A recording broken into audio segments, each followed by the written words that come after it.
She's April. And she's Molly. And we are the Book Besties.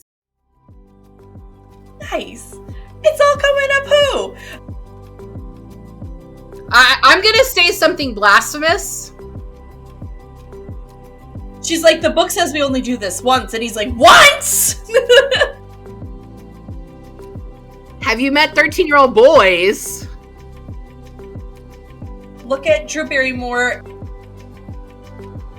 He's really hot. Ladies, stay away from him. He's mine. And the dog is really concerned with chasing squirrels. Get into your hand thing. I didn't do my hand thing. Book Besties. You're looking pretty great for someone in so much pain, babe. Yeah, thank you. And I mean that in all the kindness in the world. You're on the struggle bus. I have kidney stones again. Well, I mean, yikes. Not totally confirmed, because I have to get my CT still, which I plan to get over spring break. But you've had kidney stones and you know what they feel like, so I've had them before. I think you're a pretty good judge about it.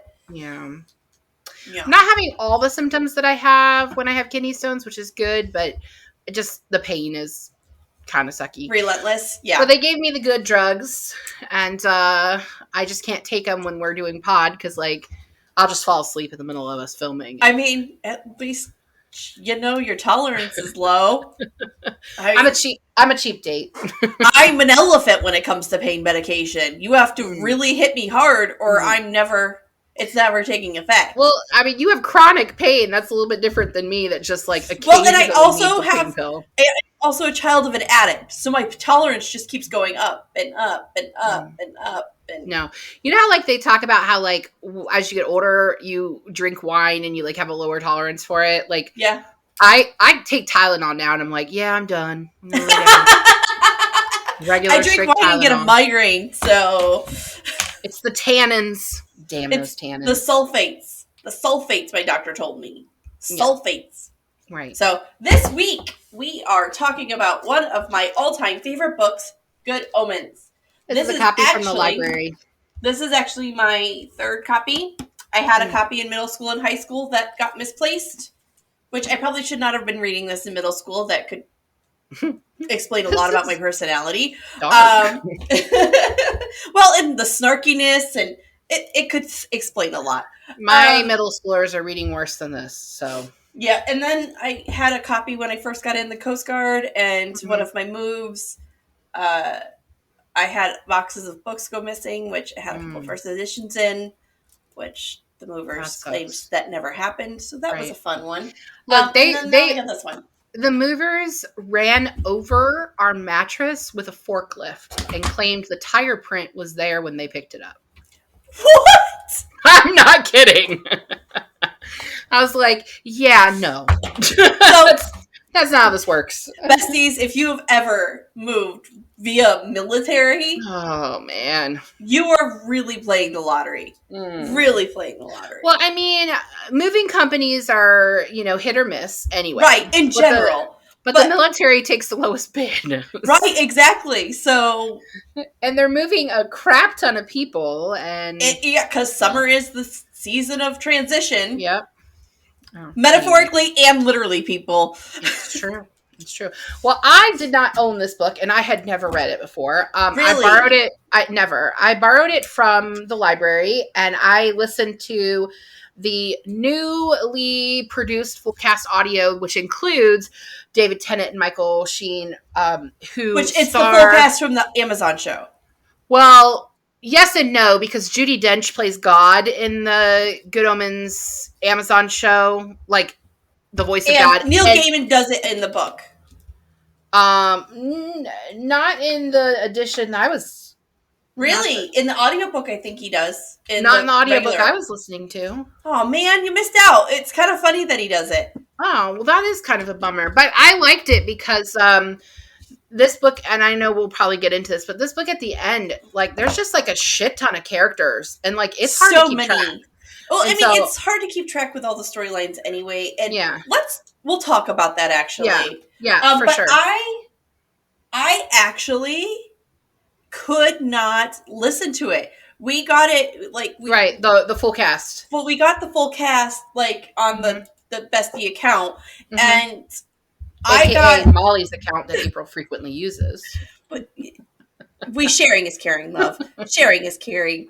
But I was 10, 15 minutes in, and my ADHD brain could not handle it. Yeah. It was too much. It was like a ping pong ball in there. Just so I went back to the original audio version because I just couldn't. I'm sure it's lovely. I love David Tennant. I mean, how do you not love David Tennant? Right. He's amazing. He's still not my favorite Doctor, but I love David Tennant. Right. So, would you like? He's my favorite. He's my favorite Doctor, apart from Matthew Smith when he's with his family. Yeah, like Matthew Smith with the Impossible Girl, crap. I'll take David Tennant over that. But Matthew Smith with the pawns. With the pawns. I will say they are my two favorites. But Tennant has my heart. He's the reason I fell in love with Doctor Who. Mm-hmm. He's the reason I rewatched it for years. I mean, he's definitely the one that made me love it. The first season, I loved the campiness of it. Not the first season, the Ninth Doctor. The reboot. But David Tennant made me love it. So he is just, and he plays the different variations, right? Because Doctor Who goes from being a horror episode to being a whole comedy episode to being drama. Like, there is so many genres that each episode could be. Right. And Tennant is so versatile that he just nails it. His Doctor definitely was better at all the things. Matthew Smith's Doctor was better at, like, the comedy. Like, have you seen the meme? Yes. Eccleston is a tiger.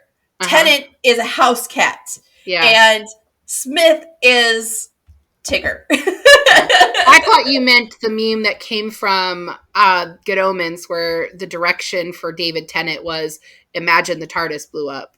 And then, I haven't seen that one. The emotion he got was I haven't seen that one. All right. So how about a synopsis? Yes. Synopsis. I don't have a British accent to do it. I don't care how you say it. Other people might judge you for it, but I love the upstate New York Molly synopsis. So it's the end of the world as we know it. It is. Nice. Crowley and Aziraphale have reluctantly been companions since the beginning of time. And now they are facing the end of times at the hand of an 11-year-old boy named Adam. As we make our way towards the apocalypse in this book, we meet a witch finders, and the 4 horsemen of the apocalypse. The world is about to end, and it's all going to happen in Tadfield, UK. It will, apparently. Which is a fake town, by the way. I had to Google it. Well, you left out the fact that all of this was prophesized by... Oh, which that's actually my first. So I'm doing something different this week, besties. I'm doing something different this week, besties. I don't have actual questions. I have talking points. So if this episode flops, it's on me and my trying something new. It could be on me because I only felt so about this book. So I'm going to say something blasphemous for a reader to say. I preferred the series on Prime.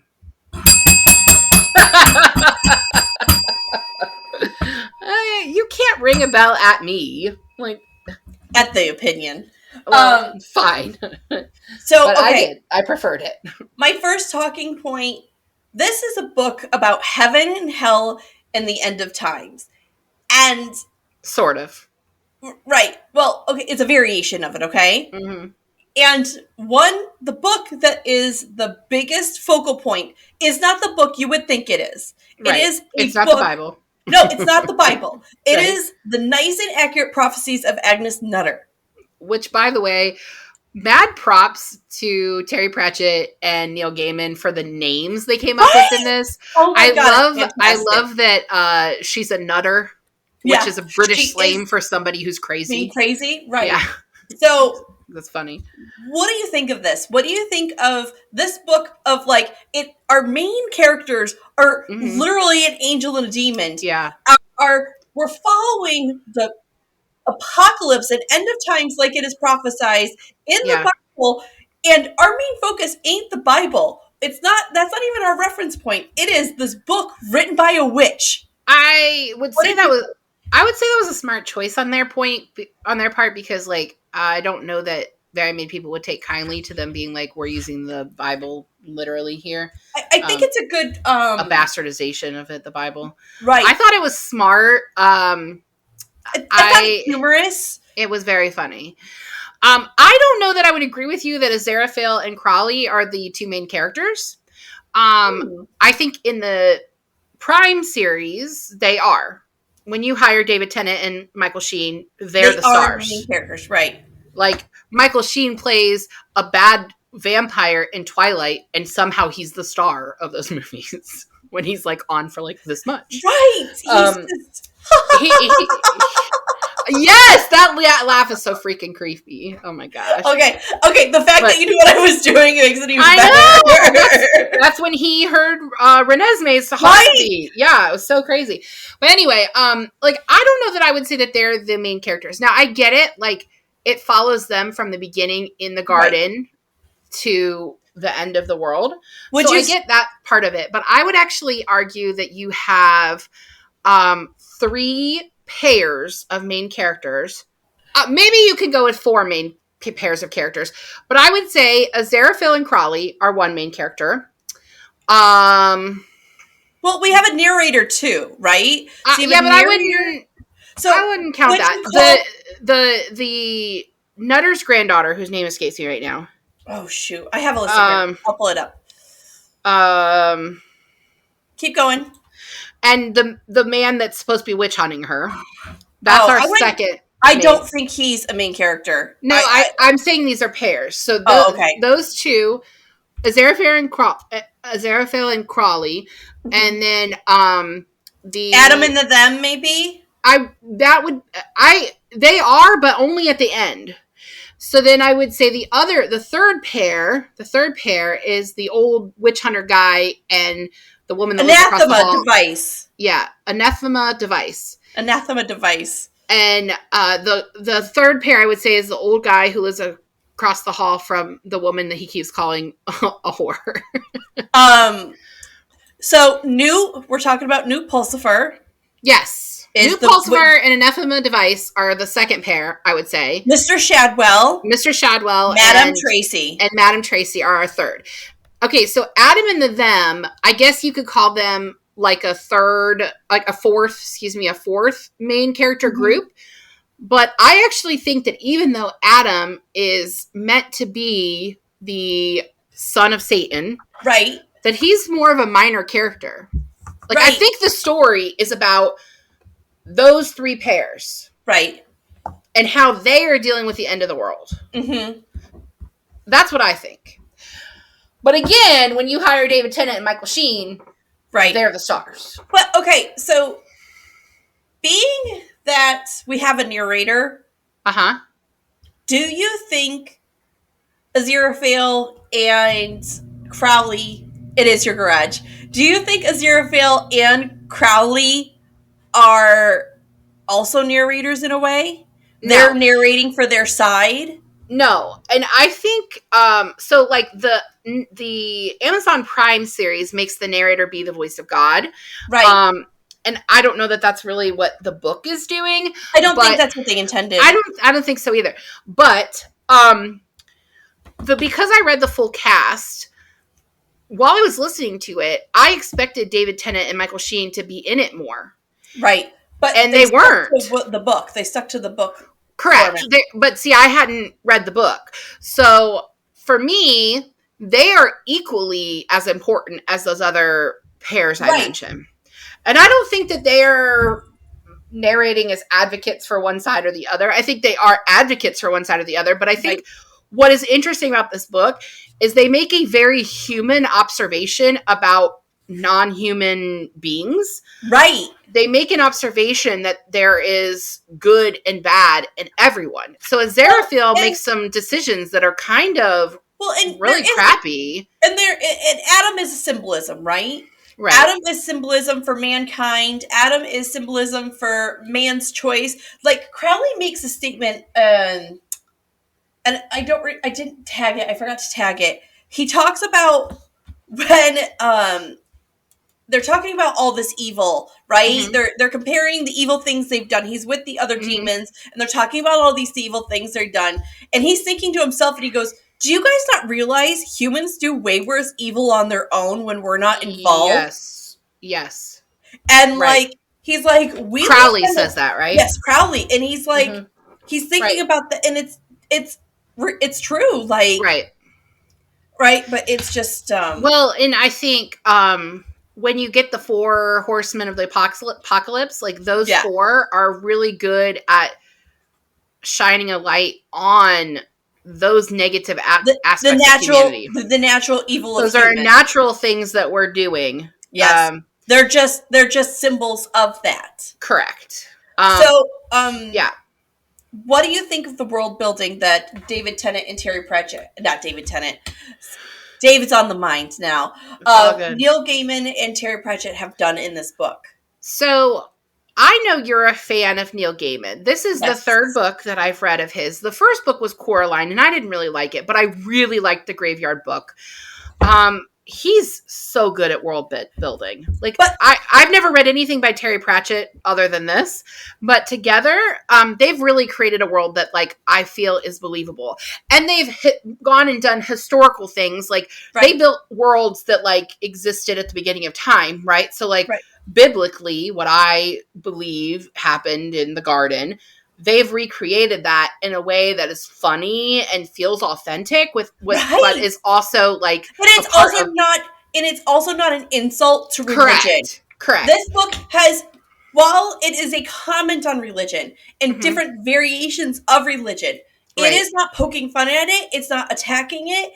It is just saying, hey, look, this is what we're talking about. This is a point of view we have on it. This is, you believe what you believe, I believe what I believe, and let's move forward, man. There's nothing in this book that I found offensive as a Christian, as somebody that believes that. But you know, in the 90s, this was heavily protested.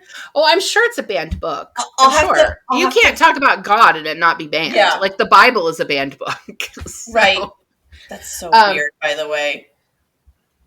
It's controversial, and there's sex in the Bible, so. That is true. So I've said this before about his writing. Neil Gaiman is a TV writer as a novelist. Yes, and that is why I feel like the series, the Prime series, worked so well. But he also was on board. That. He was on board, and he was helping write it, right? And I think he was directing some of the episodes too, which I'll link the IMDb I don't know if page. he did direct, but I know he wrote. I'll put it in the IMDb page. But he did write episodes of Doctor Who, and he's directed some of them. Yeah. I'm excited when we read Hitchhiker's Guide to the Galaxy at the end of this month because the author, Douglas Adams, also wrote some Doctor Who episodes. Nice. So it's all coming up who.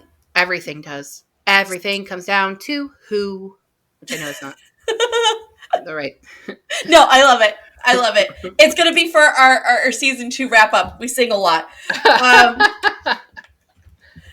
How do you feel about, there's a lot of side stories in this. Yes. So many side stories. So many. My favorite of the side stories are when Adam, this 11-year-old, goes, I think. And then it rolls into changing the world. As soon as Adam thinks, like, when he mentions, he goes, I think that there shouldn't be any more whales, and then they can't hunt them anymore. And then there's just no more whales. And the whales just disappear. He makes the lost city of Atlantis reappear. Right. And I mean, have you ever sat down? I mean, you've sat down with kids. They talk like that all the time. Right. Imagine half the shit they saying just for coming and, like, That is a dangerous power to give a child. I like when he falls asleep and all of a sudden there's like a nuke that gets stolen because he was dreaming about it. My favorite side story. You're like, we don't know where it went. It just disappeared. We don't know what happened to it. My favorite side story was not one that was related to him. Oh, really? I'd love to hear. It was a really small one that's totally graphic and morbid. It's the telephone worker, like the telephone operator Yes! What do you call it? Telemarketers who, that they come through the phone and right. kill her and like right. everybody. But then of course, because this ends on a happy note, then they're just like magically fine. What? There was a scene at I'm jumping ahead. There's a scene at the Air Force Base when the world's like shutting down because we're talking about Adam and his powers. Right. And it's Aziraphale is stuck in the madam's body, and he's like, "You shouldn't be two people in one body. That's not right." And then like Aziraphale's back to being a magically like that. We can't have that anymore. I know. It's too confusing, and then he just magically is back to being a angel out of nowhere. And I like that Aziraphale like poofed that army like private. He just like poofed him back to his bed in his house, and he's like, "What am I doing in my bed in my house?" He's definitely AWOL, and he's going to be in a lot of trouble. By the way, that's the only thing I could think of. And that is the military member in you?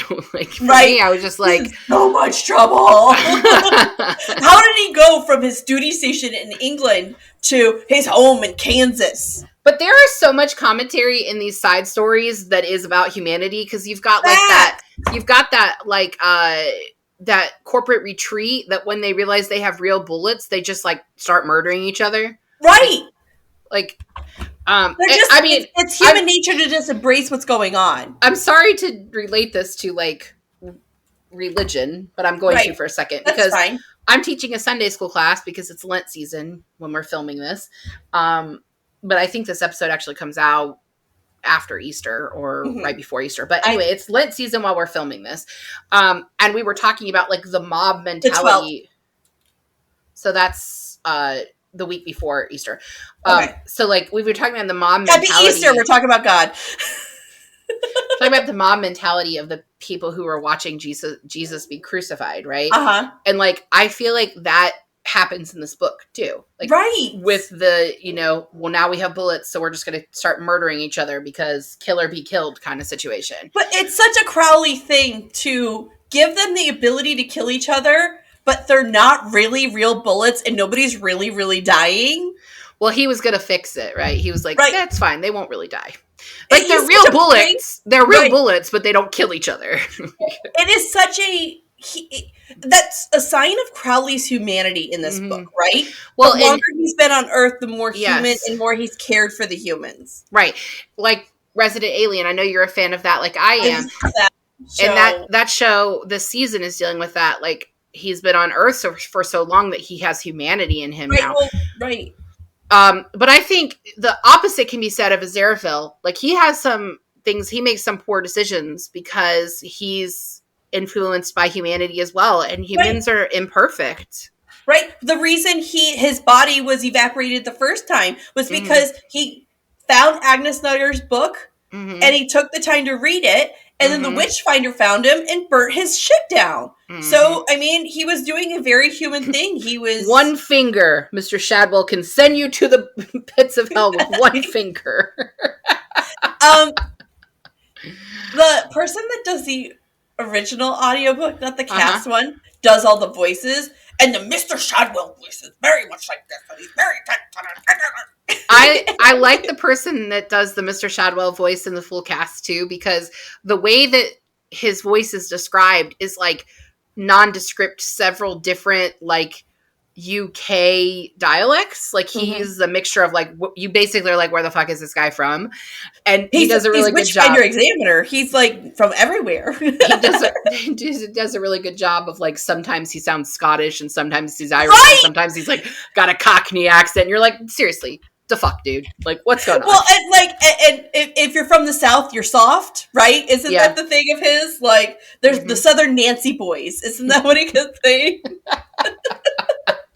What makes them a Nancy boy because they're from the South? I understand. Like, I just want to know what's the other guy's name? The one that helps him? Newt Pulsifer? Yeah. What made Newt Pulsifer go, you know what, this seems like a good ad. I should sign up for He's got to be bored, right? Well, I mean, we know it's all the prophecy, right? So, like, he becomes a witch hunter because that's what, Agnes Nutter prophesies. But, like, it's just funny to me that you would be, like, reading a magazine and you'd be like, yeah, it's the 2000s. I definitely need, I guess it's written in the 90s, but it's the 90s. I definitely think witches are a problem in the 1990s. I should sign up to stop them. Well, Crowley traps his hellmates in a tape recording phone message machine. Right. It was cassette tape. An answering machine. Yeah. He trapped him in a cassette tape. Right. He sure did. I didn't write this down, but I want to talk about it. Why do you think his car keeps turning the music to Freddie Mercury? I don't know, but I do like the line where he talks about how heaven may have the best movie stars, but hell has the best musicians. Yeah. And I'm like, oh, that's clever. But everything in his car turns, I'm going to have to look that up and see what the symbolism there, because obviously, I wonder if one of these two are a fan of Queen, and they're just like, fuck Queen. That shit's hell. Everyone's a fan of Queen.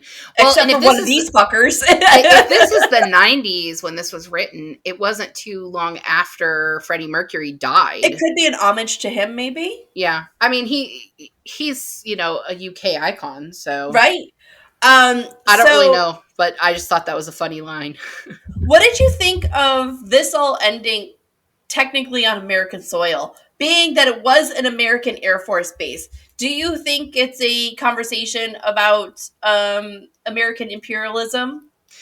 I think they were trying to say a lot about Americans in this book, because the real Adam, the baby that Adam was actually supposed to be swapped with, was supposed to be an American citizen. Yes. So I feel like there's a lot of commentary against Americans here, which is fine, but I don't know that I would call it imperialism, because if anyone in the UK wants to come and challenge us to say who has a bigger problem with imperialism, I just want you to go look at your own museum and look at all the stuff you stole and called your own.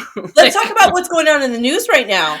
Like, they're having the Queen's 70th Jubilee, right? Mm-hmm. And Kate and which prince is she with? William are out traveling the Caribbean, and the Caribbean people are protesting. Their president in one of the islands pretty much demanded to be released in the meeting with William. Like, they're still like... Well, I can tell you that in the UK... angry about it. Well, I mean, of course.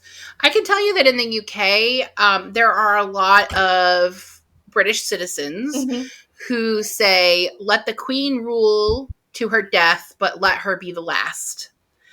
And I think they don't really want the monarchy to continue there. And right now, the monarchy in England is more symbolic. It's about tradition, unless, in my opinion, there are other British citizens that may disagree with that. I'm not a British citizen, but it's more about symbolism there. It's more about the history, because really Parliament is making the decisions, right? And it's still they still have a House of Lords, but it's different than what it used to be. And I don't know. I personally don't have an opinion, because it's not my politics. Our government, right? But I think the Queen has ruled, a long time, and she's not done a terrible job. She ruled through some shit. And I mean, she was handed something that was very fragile. Right. Something that was very near breaking, and she took over right before World War II started. And she taped and glued that shit together as best she could in a hard time. She sure did. And being a woman, period, in those times was already hard. And she wasn't supposed to be queen, because her father wasn't supposed to be the king. He was the spare. Right. But I will say, I learned this watching The Crown, by the way. I'm not great at history all the time. She's done a good job of being more progressive as a queen in the more recent times. And we may have talked about this when we talked about Red, White, and Royal Blue, about what would happen, if someone was gay in the royal family. But before Will and Kate had their baby, she changed the ruling. She changed the law that said the next in line had to be a male.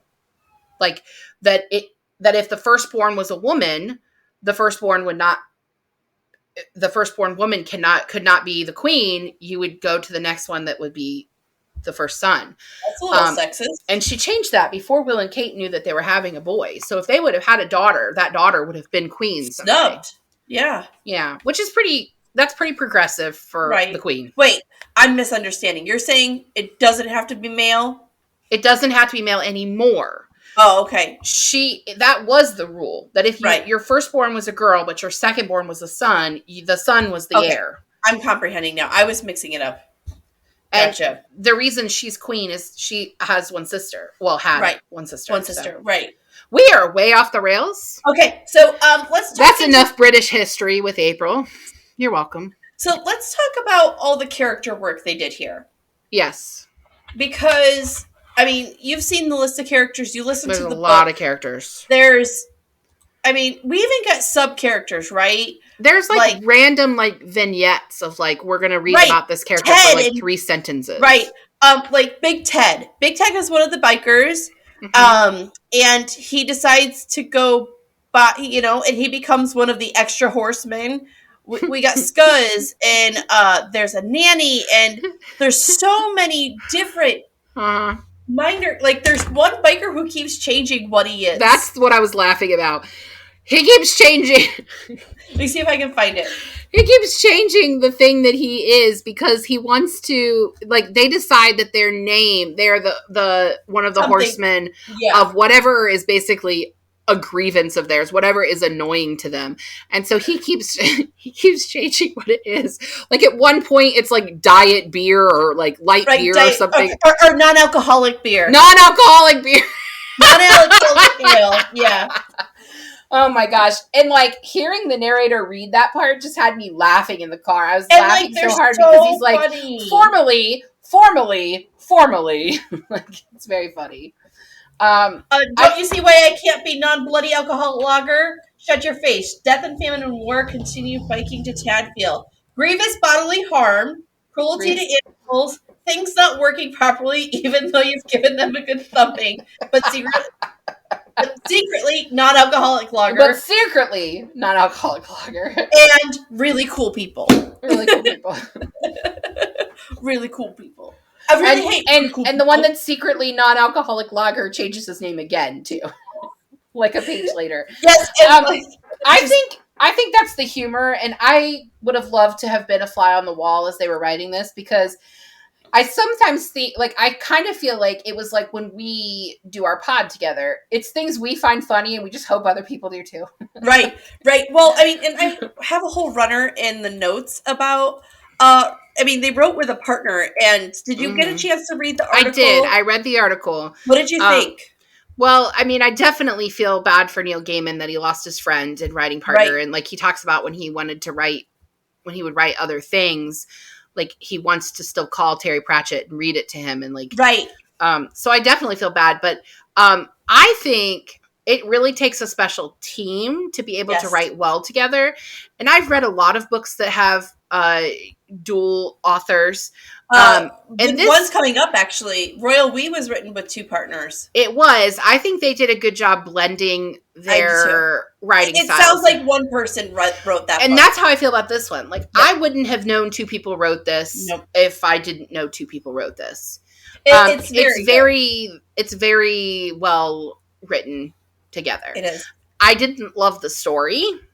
I thought there were too many characters to keep track of, and agreed. I was listening to the audiobook, which everyone had voices, but it was still too many to keep track of. It was a lot of characters, and well, every character has their own voice, and I think there is a fault with authors when they do this, that not every character has their own voice, and Right. you lose something in the book and you start falling through the book and you're not getting the gist anymore. Well, While I struggled to follow all the characters, I still knew they were separate characters, and I think right. that was important in here. I never had a point that I was like, wait, who is that again?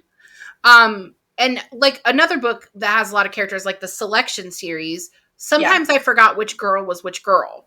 Yes.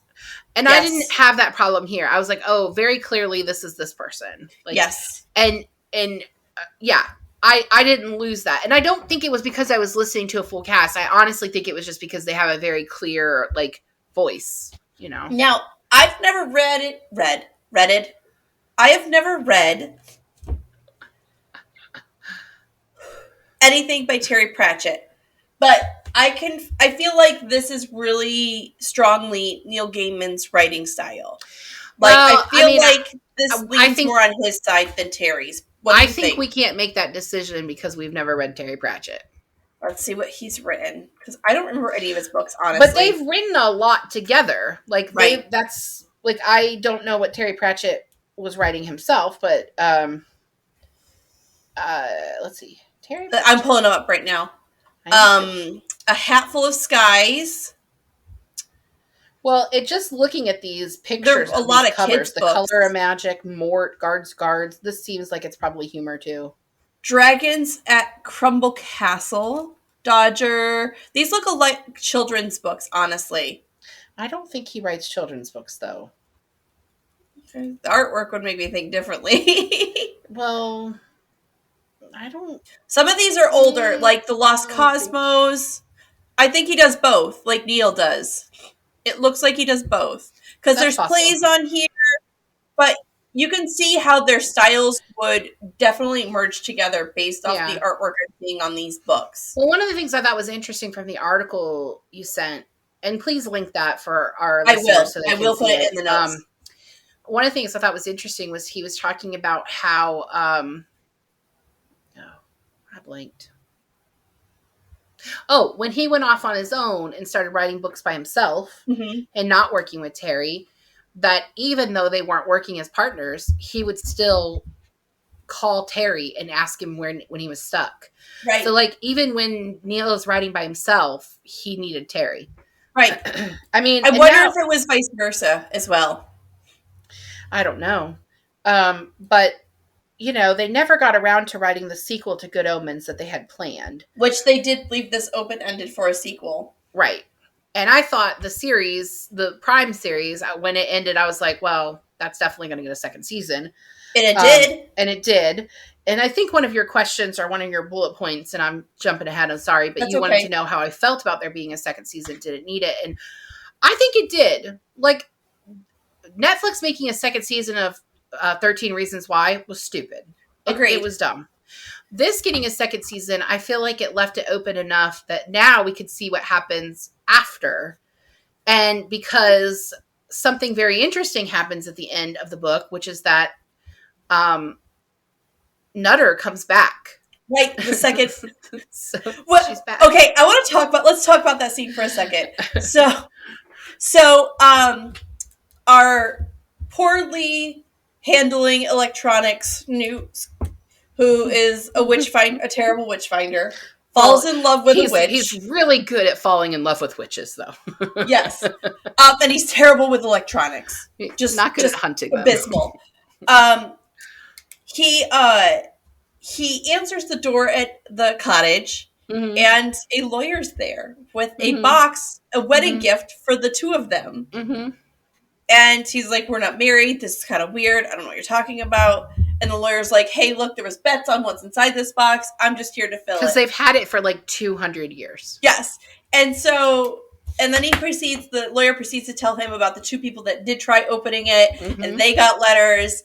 And he was like, and then so Newt goes, you're so interested? You go ahead and open it. Because Newt was a whiny butt and didn't do himself. So he let him open it. And then there was a letter for that lawyer in there. For that guy, too.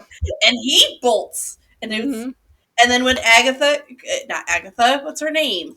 Damn it. Not Agnes. Agnes Nutter. That's Okay, not Anathema. Anathema. That's it. Anathema. When Anathema comes out, she's like, "What is it?" And he's like, "I don't think we should open it." We should not open this. This is a bad idea. No, it is just. It's so funny because he's like, "I'm not bringing this trouble on us," but it is most definitely more prophecies. More prophecies from her great grandma. It was just who's back somehow and knows they're gonna get married. Yeah. Yeah. It's just well, so funny. Okay, sorry. Circling back to Anathema and Newt. Why do I keep forgetting his name? Are we assuming that he was a virgin and that Anathema? Yes, was absolutely. Okay. Because she comes out and she's like, "Oh, so she's like, the book says we only do this once," and he's like, "Once." And he talks about like waiting and like you read about things, but then like hear about this happening, but this guy waited to lose his virginity until the end of the world, and he lost it to a witch who was like, "Yeah, we're only supposed to do this once according to prophecy, so we're all good." So, who would you say is your favorite character?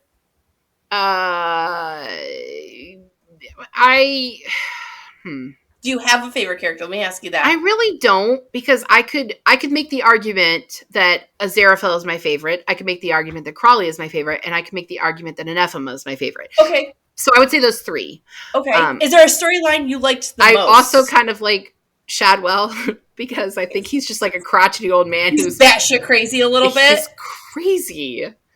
I kept picturing him look like the person who was the downstairs neighbor of Rachel and Monica, like the first couple of seasons. Oh, I got Hagrid vibes.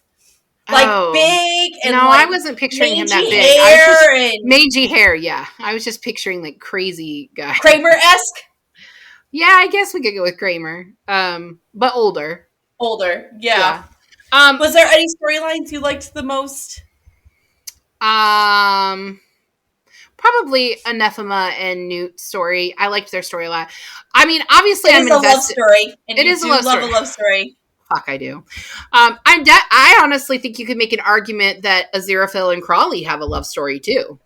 They do. I don't necessarily mean that they have a love story in like the fact that they're gonna like bang it out. Like you and I have a love story though. Exactly.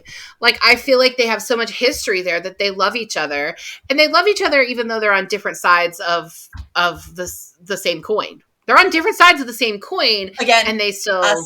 Yeah, I guess I could made the argument for that too.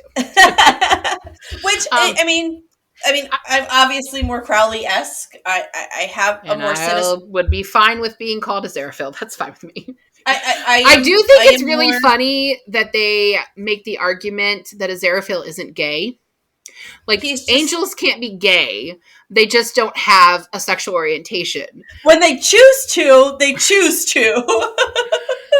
But it's so funny because Aziraphale, like, the way that Michael Sheen plays him is a little pretty.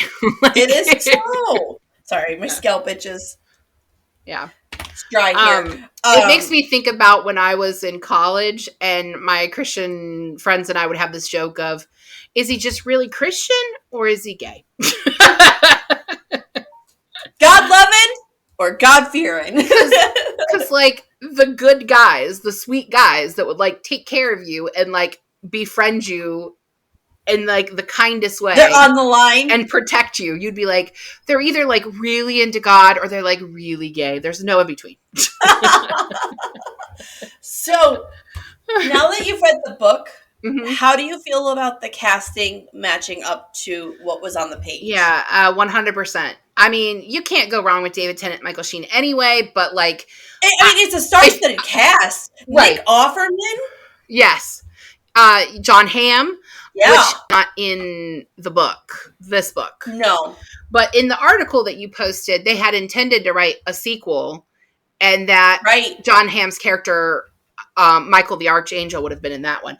But I would like to see them reversed. I would like to see Michael Sheen be Crawley and David Tennant be Aziraphale, because I feel like those two actors are capable enough that they could do it. I think they were cast appropriately. Like, I feel like they were cast appropriately, but like, the two of them during the pandemic did a like TV mini show. TV show that was like basically it was pretending to be themselves, but they were like, you know, different versions of themselves. They're caricatures. It's like James Vanderbeek in Don't Trust the Bee in Apartment 23. I can't believe you just referenced that. Nobody knows that show. I freaking love that show. I love that show so much. I want that show to come back so bad. And my whole reason for loving that show is because James Vanderbeek is mocking himself relentlessly in that. He's actually like a really good guy who's married with like a crap ton of children, and in that he's like a total player. And like, he lives in Austin with like his little blonde brood, and it's just copy paste all those kids. But they're adorable. Follow them on socials. They're super cute. Yes. They do some, and I can't even think what it's called, but they do a little show where they basically are talking to each other. We'll add it to the notes. They're doing a show. Calling. Yeah, they're Zoom calling, and they're talking about how they're friends, and like David Tennant is super whiny in it, and like his life is all woe is me. And it's called Staged. Yeah, and Michael Sheen is kind of like, what the fuck, dude, get your shit together. And it's just funny. So I'd like to see what they did if they reversed the roles. I think that would be fun. But they're like, okay, you know how we talked about last week about how Shalina, what's-her-face, and the dude from The Fault in Our Stars and Divergent have natural chemistry. Shailene Woodley and I just forgot the guy who plays Gus's name. You know who I'm talking about, though. Yes. Ansel something. Whatever. They have a natural chemistry together. They have a natural chemistry, 100%. They should be cast together constantly. We saw that a lot. But not as brother and sister. Not as brother and sister. We've seen this in the past with rom-coms. Like, look at Drew Barrymore and Adam Sandler. They're great together. Or Drew Barrymore and Jimmy Fallon, I think, are really cute together. Drew Barrymore and anybody, because she's just adorable. She is. But you can make the same statement for Michael Sheen and David Tennant. You can. You can throw... Those two have such a magical chemistry together that it carries the rest along. You could have them in almost anything, and it would work. Right. So I got a show for you guys. No. I had a thought bubble and I lost it. Any final thoughts while I figure out my thought bubble? I know I've said this, but I know it's sacrilege, but I did like the series better than the book. I am very much looking forward to season 2, which is filming right now. I remembered. So keep going. So there have been books on the pod that you've put on that I've read, and I've been like, I'm really glad I read this, even though I didn't really like it. And one of those is Mexican Gothic. I didn't love that book, but I'm really glad I read it because it was interesting. It had a good storyline. And it was something you hadn't read before. Right. This isn't one that if you wouldn't have made me read it, I probably never would have. And I don't feel like you don't feel like you missed this filled the gap in your reading history. It didn't. But the book we're going to be talking about next week, I really do feel that way. I feel like I never thought I would read this book, but I'm glad I did. Jurassic Park is so good. I really enjoyed it. But we'll talk about that next week. Okay. So, remember what I was going to say. Okay. So, there is one more book scene I want to talk about. Okay. So they're playing the cup game with babies when baby Adam is brought. Crowley brings baby Adam to this. Oh, okay. I'm like, what babies are they? Okay. Right? So they're mixing these babies up and putting them in different families. Satanic nuns. Whose jobs are to be chatty. Yes. So, like, their job is to never be silent, which does feel like very Molly. Satanic to me. I wasn't going with Molly. I was just saying, like, that feels pretty evil. So, I think it is being that the baby did not go who it was supposed to, right? Mm-hmm. Hell was trusting that these human nuns would do what they were supposed to do. Mm-hmm. It is a comment on human error, right? And you know what I mean, right? But I have a different thought on that. Okay, hit me. I'd love to hear it. And this actually happens in the book later on. Crowley and Aziraphale are talking about how, this fuck up happened under Crowley's watch, basically. Yeah. And Aziraphale is like, how do we know this wasn't supposed to be the ineffable plan, right? So, like, how do we know? How do we know this wasn't the plan wasn't supposed to be that they get mixed up? And as it turns out, if the mix-up wouldn't have happened, then Agnes Nutter's predictions would not have been true. Right. So that had to happen.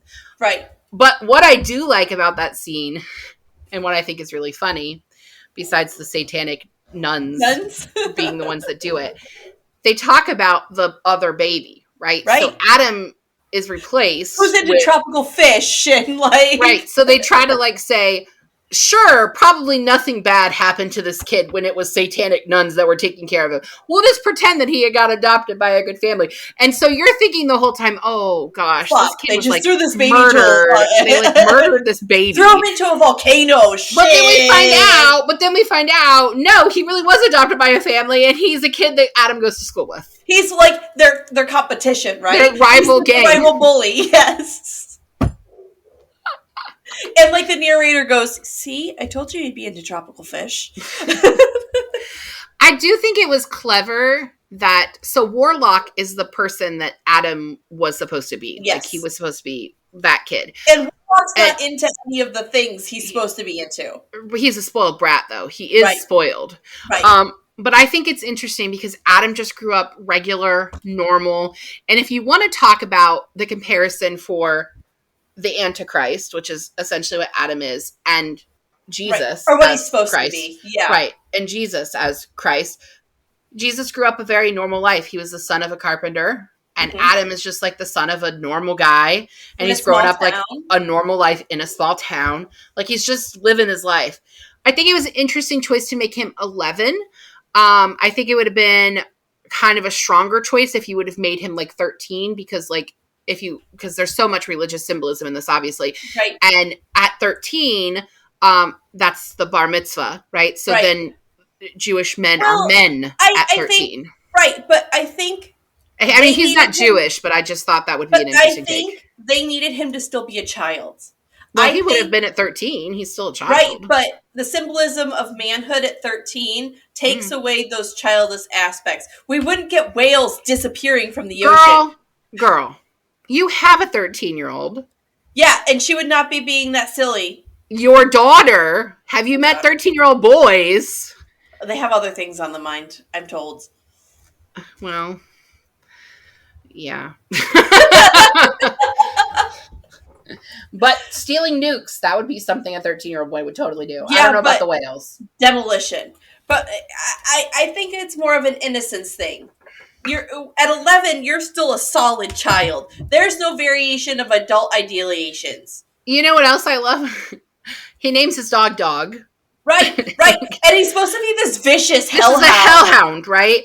And he's supposed to, the big thing is supposed to be him naming him. When he gets named, that'll be and it's like this scroungy little nasty mutt. Well, it's a hellhound, and then when he describes what he wants, it changes into like a different dog.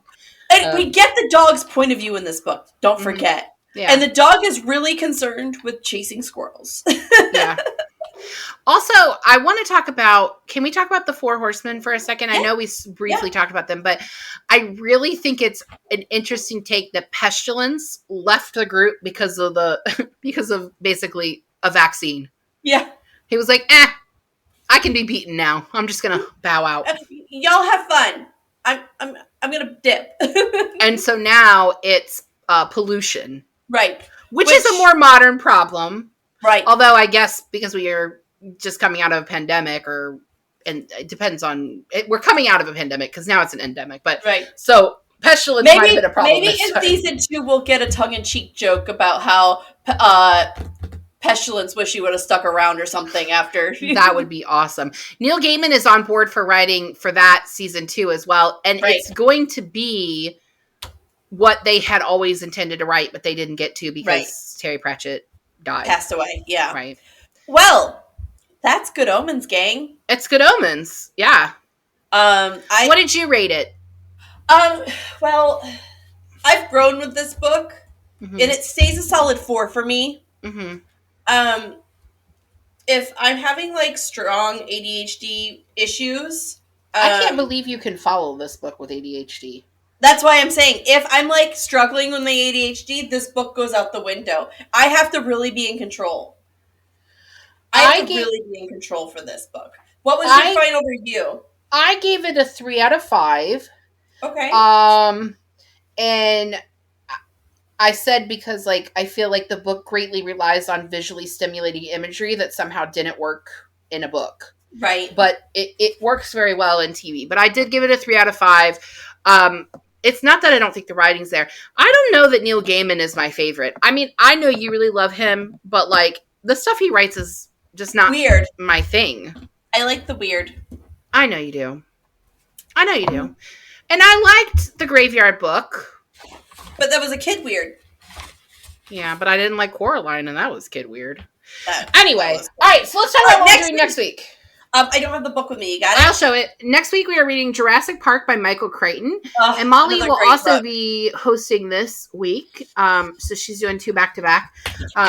So this is classic. I mean, this book has been around for a really long time. If you haven't read it, read it. Or, I mean, the movie doesn't follow it exactly, but read it. But we're going to talk about that anyway. I have a whole thought bubble on book versus movie. And then, I'm sure you do. And then we are going to wrap out the month with another special guest. We had Nurse Katie last week. And the last week of this month, we will have... No. Is it the last week of this month? Yes, the last week of this month, we will read Hitchhiker's Guide to the Galaxy. This is the ultimate guide, which has all of the books in it. So this is not... The book's actually very short. Our 42nd episode. It will be our 42nd episode, and my husband, the love of my life, he's really hot. Ladies, stay away from him. He's mine. He will be hosting. You can't have him. He's not for you. That's okay. I didn't want him. I think I've said this before, we have very different tastes in men, but apparently our husbands do not. They do not have different tastes in women. They basically married the same woman. Yeah. All right, so we're going to wrap out the month with Hitchhiker's Guide to the Galaxy, and my husband is hosting. And that will be it for March. For April. Yes, March. Gosh, get your life together, April. No, It's been a weird year. It has been. And May will be interesting, too, and we'll talk more about that next week. Next week. Oh, boy. Things to come. But, boy, gang. Oh, boy. Anyway. Anyway, I have a lot of things to do. As you know, April. Yeah, I've got to read and, listen to things. We got to get the episode scheduled, and we have things to do. We have adulting to do. I don't think the listeners care about all the things that we have to do. I mean, they do if it doesn't show up on the episode. They just care if we put out content. Although, I have to say, thank you to everybody that re-listened to Twilight. Yes, you actually made it our best listened to episode. Yeah. Because if you've listened to the episode twice for us, thank you, because you put the 2 episodes together, over 101 downloads so far. Yeah. And we appreciate it. Yeah. I think that's it. I got nothing. All right, so I guess we'll see you guys next week. Bye! Thank you for joining us on Book Besties. Don't forget to like and subscribe. The views discussed here are those of Molly and April and not those of anyone else. Today's book was Good Omens by Terry Pratchett and Neil Gaiman. Your Book Besties are Molly Biggs and April Watkins. Editing by Thomas Watkins, and music is Sleep Sweetly by Brigida. Don't forget to follow the Book Besties on Facebook, Instagram, Twitter, TikTok, and YouTube. If you'd like to contact the Book Besties, please email us at bookbestiespod@gmail.com.